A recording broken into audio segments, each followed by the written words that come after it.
injusticia cometida en contra de uno es una amenaza en contra de todos. Justicia y perspectiva con Isabel Herrera.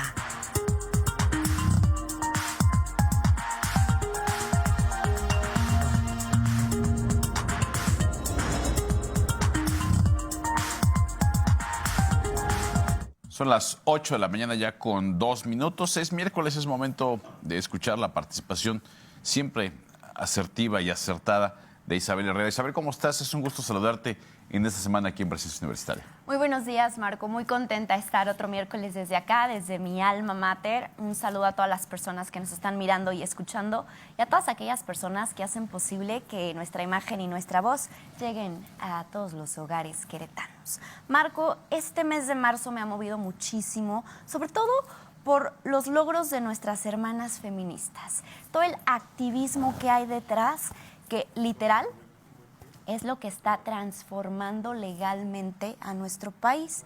Y la semana pasada, pues les compartí algunos logros como el que las mujeres pudiéramos tener acceso a un puesto de toma de decisiones, pudiéramos estudiar, pudiéramos trabajar. Derechos humanos básicos que para los hombres ya era natural disfrutar, gozar, o que eran privilegios o prerrogativas que ellos ya ejercían y nosotras no. ¿Por qué? Porque difícilmente hoy en día a las mujeres se nos sigue considerando inferiores. Y lo triste es que no nos ven como personas a la fecha.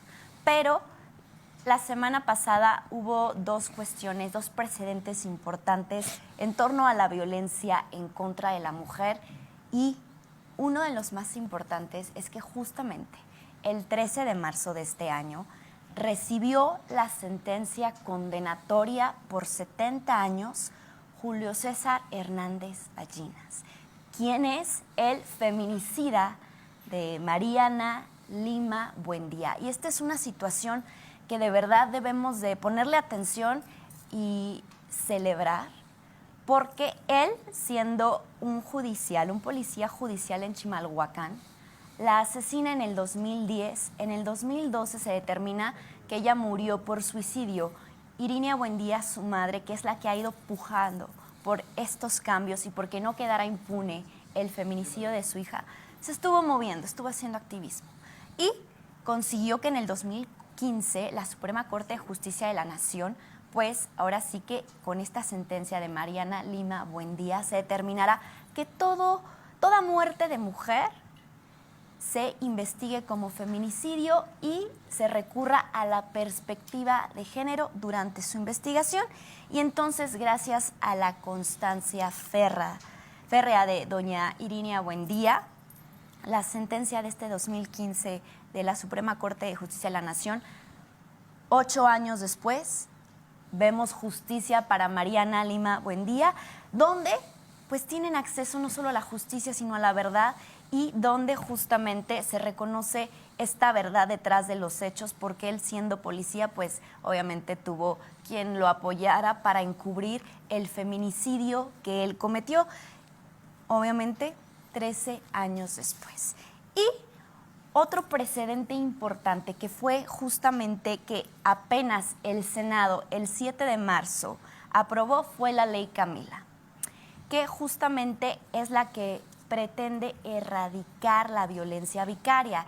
En participaciones pasadas he referido muy poco acerca de la violencia vicaria, pero justamente es esta violencia que se ejerce contra la mujer, pero se realiza a través de sus hijos, de sus hijas, de sus crías, de sus familiares, y lo que busca es perjudicar a la mujer. Por ejemplo, que durante un divorcio el esposo, que está por ser ex esposo, pues secuestre a los menores. Es la sustracción de menores, es algo que vemos frecuentemente en temas familiares, que no le quiere entregar el pequeño o la pequeña a la madre, que se lo lleva de puente sin avisar, que no lo presenta en la escuela por llevarlo a otros lugares. Y justamente estas prácticas van enfocadas a perjudicar, a dañar a la mujer, porque hay que referir que en este país dura más una persona privada de su libertad por haberse puesto piripi, por haber consumido alcohol, que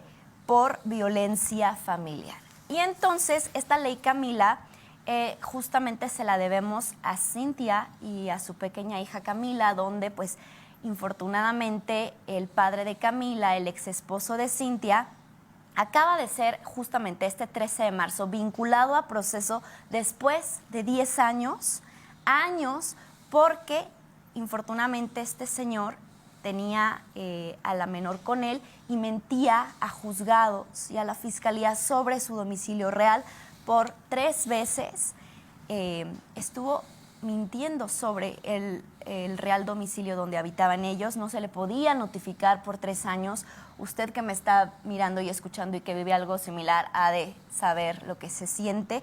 Desapareció después por 3 años, después vino la pandemia y apenas la semana pasada, el 7, antepasada, el Senado aprobó la ley Camila y se la debemos a las feministas, así como la ley Olimpia, que fue aprobada en el 2017, que ya referíamos que es este conjunto de reformas legislativas que van enfocadas a visibilizar y a reconocer la violencia digital, así como a sancionar todos estos delitos que violentan la intimidad y la privacidad de una persona, porque es cuando se comparte material sexual, íntimo, sin el consentimiento de quien lo está protagonizando. También tenemos la ley Ingrid, que justamente está en medio de la pandemia, se las debemos a las feministas. En el 2020, este caso tan macabro, porque no hay otra palabra para describirlo, el feminicidio de Ingrid Escamilla, que yo sé que usted sabe a cuál caso me refiero. Infortunadamente hubo quienes no tuvieron ética y compartieron en redes sociales fotos del cadáver de esta mujer. Y a partir de eso, la ley protege todos los datos de las víctimas de feminicidio, donde se pretende evitar filtraciones de video, de audio, de foto de los cadáveres en la escena del crimen por parte de los funcionarios públicos. Pero sí quiero hacer hoy un poquito, un pequeño paréntesis sobre la ley Olimpia, porque es algo que seguimos viendo todos los días. A pesar de que desde el 2019 ya podíamos ir a denunciarlo a fiscalías y en el 2022 ya se solicita que todos los estados homologuen para que se hagan estas reformas que corresponden al Código Penal Federal y a la Ley General de Acceso de las Mujeres a una Vida Libre de Violencia, hay que diferenciar que la ley Olimpia contempla la pornovenganza, que es cuando se difunden imágenes y videos íntimos sin el consentimiento de quien los protagoniza. Pero también está contemplada en la ley Olimpia la violación a la intimidad sexual, que es cuando se difunden imágenes de una persona total o parcialmente desnuda. No sé, que estás en un vestidor en un gimnasio y hay una persona que te decide hacer una foto cuando estás en bragas y en el sujetador y lo comparte para ridiculizarte. Pero también existe el acoso digital, que es cuando se difunde material sexual, ya sea video, fotografía o audio, y uno súper importante, que también contempla la ley Olimpia, que es el robo de material sexual. Y justamente es cuando alguien ingresa en nuestros dispositivos electrónicos y sustrae este contenido que tal vez nosotros nos hicimos por cuenta propia y se lo comparte o lo difunde, pero lo roba desde nuestros dispositivos siendo un contenido propio. Eso también está dispuesto, contemplado en la ley Olimpia, como también lo súper importante, la protección de niños, niñas y adolescentes, que es cuando algún depravado sexual busca contactar o solicita contenido íntimo o busca lograr un encuentro con fines sexuales con un menor de edad. También la ley Olimpia contempla el acoso sexual en el transporte público, ya sea que haya comentarios sexuales, toma de fotos o videos sin consentimiento de la mujer, ahora sí que un contacto físico ofensivo, así como que la mujer sea testigo de que alguno de los que está viajando con ella en transporte público se está estimulando manualmente el miembro. Y también la ley Olimpia contempla la violencia digital, que es la que se ejerce por medio de correo electrónicos, redes sociales o de cualquier medio de internet. Pero hay otra ley que también es la ley Monzón. Tenemos que remontarnos al feminicidio de la abogada y activista Cecilia Monzón, porque es gracias a su hermana Elena y a Mónica Silva que la ley Monzón lo que pretende es que se suspenda la patria potestad ante un proceso donde se está investigando un feminicidio y de ser el padre de esa cría, el feminicida de la madre, va a perder totalmente la patria potestad en cuanto se le condene.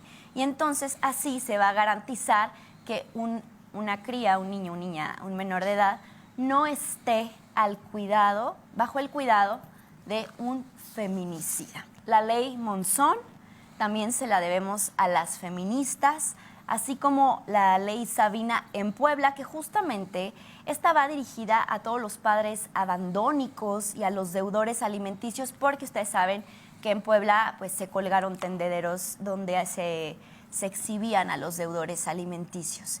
Y ustedes saben perfectamente que los tendederos sirven como pues, una denuncia pública.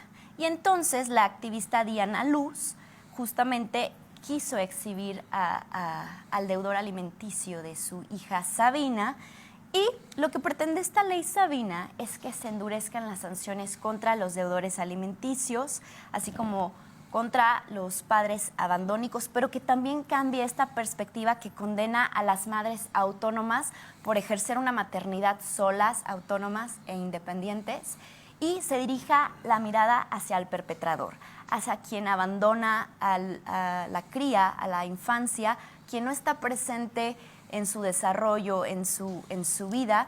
Y obviamente, ¿por qué? Porque pues tenemos un sistema judicial en el estado en que sea, ineficiente, que cobija a agresores, a padres abandónicos y a deudores alimenticios, y que esto perjudica a la mayoría de las mujeres, porque les recuerdo que en nuestro estado, gracias a la pandemia, muchísimas madres de familia independientes, autónomas, a quienes demeritan con esta palabra de nenis, ellas sacaron adelante a sus familias durante la pandemia emprendiendo negocios de comida, de venta, de lo que fuera, pero fue cuando nos dieron un gran ejemplo de que sí, ellas pueden sostener un hogar y que también la mirada tiene que ir dirigida a quienes abandonan a sus hijos, a quienes no cumplen con sus obligaciones como padres. Y entonces justamente la ley Sabina pretende visibilizar que se dirija el flagelo público hacia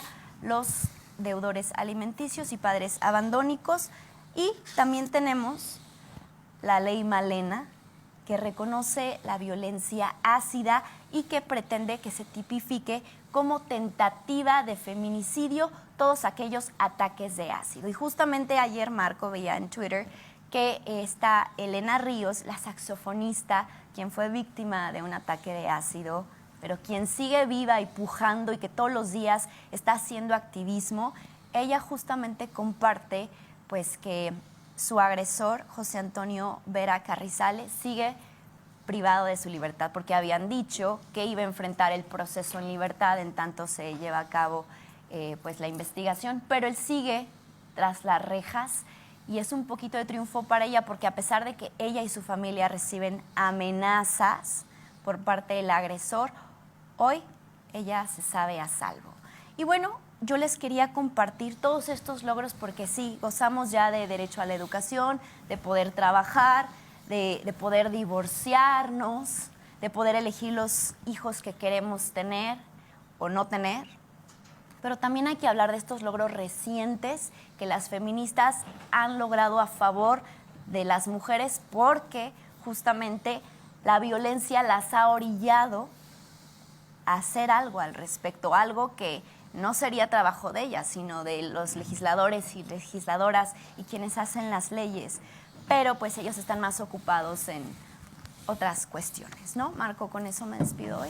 Isabel, como siempre, sumamente oportunos tus comentarios y tus reflexiones. Tengo un par de mensajes, te los hago llegar para que los revises. Claro que sí. Muchas gracias a Isabel Herrera. Nos vemos la próxima semana. Claro que sí, Marco. Hasta entonces. Pausa y volvemos.